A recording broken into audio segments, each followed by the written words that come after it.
அக்கா நான் தான் உங்களுக்கு ஃபங்க்ஷன் போட்டதுல முகமே சரியில்லை. நான் கேட்டாலும் சொல்ல மாட்டீங்க. நம்ம அத்தை புதுசா கார் வாங்கியிருக்காங்கன்னு அதுல ஏற போனோம்ல. ஆமா, கார் கூட ஃபுல்லா இருந்தது. திரும்ப வந்தேன்.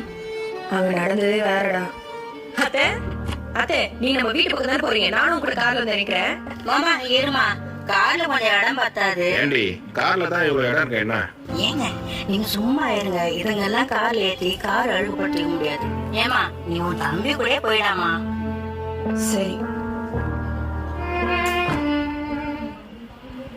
ஏக்கா முன்னாடியே என்கிட்ட சொல்லிருக்க வேண்டியதானே? என்னமோ இவ்வளவு ஆசைப்பட்டு வந்திருக்கேன். டேய் நீ ஏன் மாசம் 30,000 ரூபாய்க்கு மேலதான்டா சம்பாதிக்கிற. நீ நினைச்சாலே ஒரு புது கார் வாங்க வேண்டாம். அக்கா நீ வேற சும்மா வண்டியில வந்திருக்கா. இதுங்க எல்லாம் கார்ல ஏத்தி கார் அழுகுபடுத்திக்க முடியாது. ஏமா நீ உன் தம்பி கூட போயிடாமா?